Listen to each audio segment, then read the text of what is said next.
Hello everybody, and welcome to my first official YouTube video. My name is Tree Spunk, and I am here today to talk about video game soundtracks, and 6 in particular that are of the highest quality, are extremely noteworthy, or at least in my opinion, really good.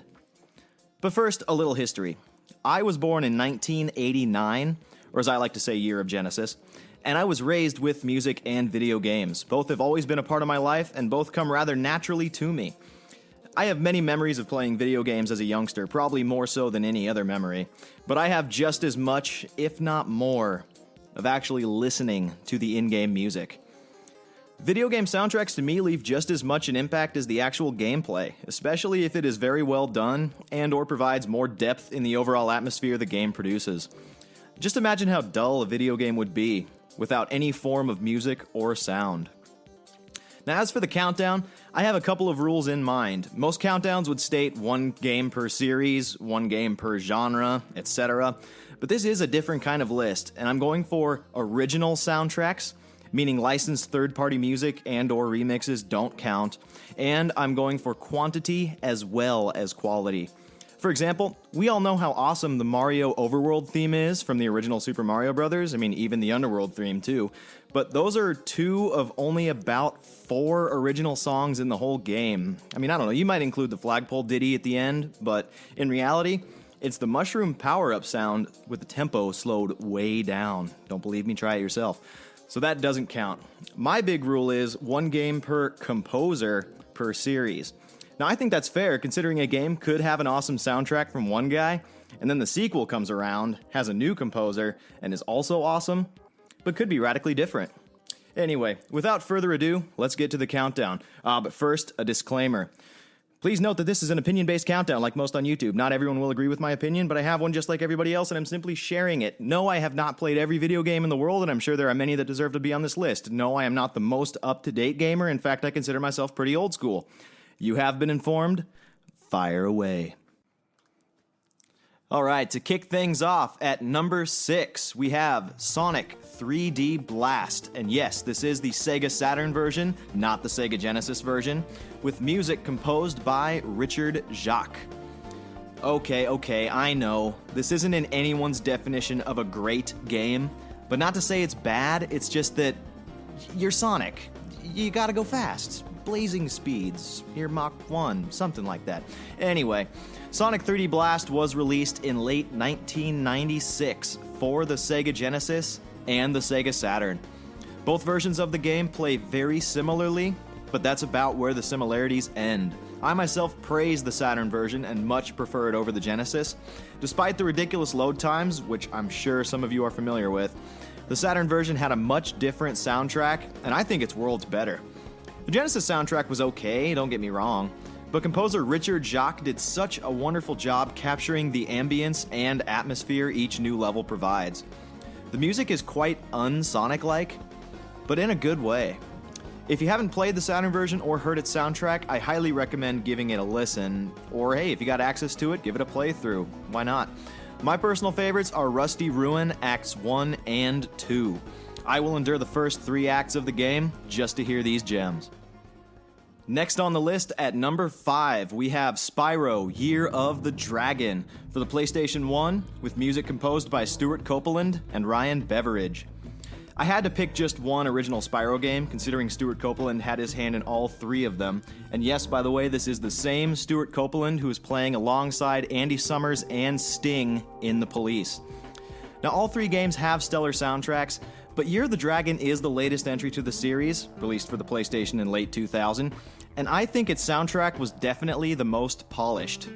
As stated before, the game's music was chiefly composed by Stuart Copeland with contributions by Ryan Beveridge, and the 2 have done a stellar job capturing each environment in musical form.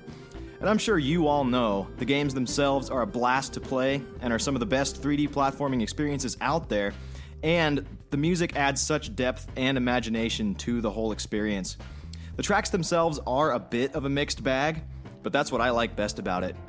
My personal favorites are the theme to Midday Garden and Sheila's Alp or Lost Fleet. They're pretty similar, but yet they're separate songs.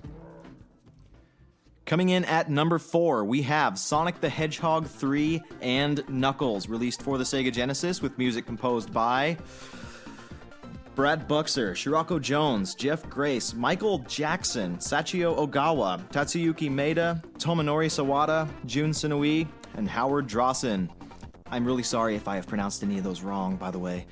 Now, I must say, though, what a clustercuss of composers. Now, we all know the story about Sonic 3. I mean, of course, Michael Jackson's alleged involvement in it, which is totally true, by the way, and the utter chaos involved in getting the soundtrack and just the game in general done.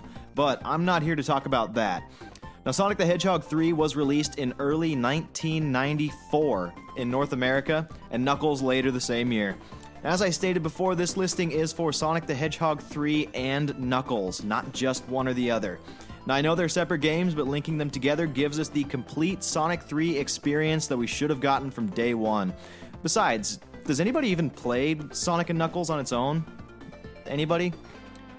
Anyway, it was a very close call between S3 and K and Sonic 2, but I ultimately chose S3 and K because of the level of diversity the soundtrack provides. Even though there's a mess of composers responsible for the whole picture, everybody was working toward the same goal, and everyone supplied their own touch and taste. And like I said earlier with Year of the Dragon, I like mixed bags. They always leave me guessing. Now, unfortunately, I don't know who exactly gets the credit for each individual track, but each one really fits the environment and mood of each new level. Personal favorites of mine are Carnival Night Act 1, Launch Base Act 2, Lava Reef Act 2, or Hidden Palace, whichever you'd like to call it, and Death Egg Act 1. Oh god, whenever I hear that, I know trouble's a-brewing. In a good way. Alright, ladies and gentlemen, we are getting closer, and now at number 3, we are talking about Banjo-Kazooie, released for the Nintendo 64 with music composed by Grant Kirkhope. Now, there are tons of excellent games out there, but it's tough to compete with Rare's library, during their tenure with Nintendo, of course. As far as I'm concerned, nothing short of extraordinary. Banjo-Kazooie was released for the Nintendo 64 in mid-1998, and was met with rave reviews across the board, and for good reason. The game is awesome. Not only is it a solid 3D platformer with lots of well-designed levels, original gameplay, and unparalleled exploration, but of course, it had a killer soundtrack, and we can all thank Mr. Kirkhope for this masterpiece, which is so gosh darn infectious, I dare you to play this game without committing at least one of these songs to memory. I dare you. Nearly impossible. Now, like I mentioned in my previous listings, I appreciate a soundtrack or even an individual song much more if it helps to expand the ambience and environment the game itself is producing, and in my eye, Banjo-Kazooie does that with every new level. It's almost flawless. Few soundtracks have hit that nail on the head as well as or better than Banjo-Kazooie, but since it's only 3, obviously some have. My personal favorites are Witch's Lair, which is basically the theme to the hub world, Clanker's Cavern, the theme to that level, Treasure Trove Cove, same there, and Click Clock Wood. My god, does that level suck, but oh man, I love that song.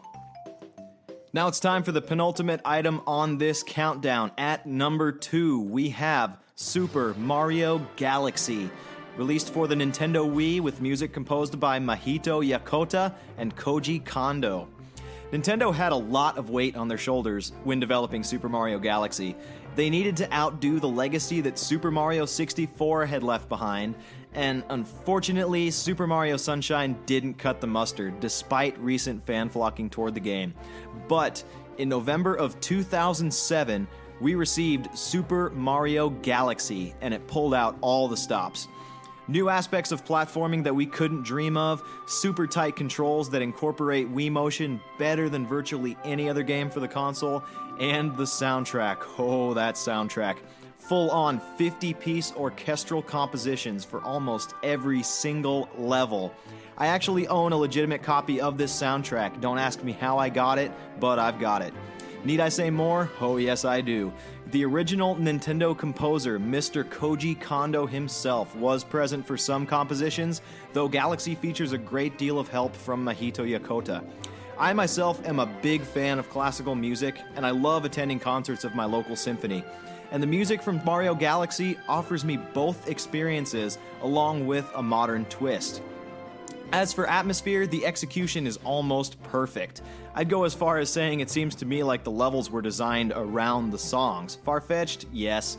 Unrealistic? Yes. But I don't care. There's little better than popping this CD into my car stereo on a long road trip, even though it makes me want to play the game even more.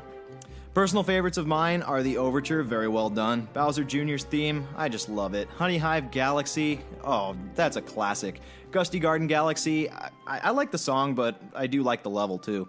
And all installments of the Comet Observatory, especially the last one. And now, ladies and gentlemen, what you have been so patiently waiting for, the #1 video game soundtrack of all time is... Oh, but seriously. Nope, wait for it.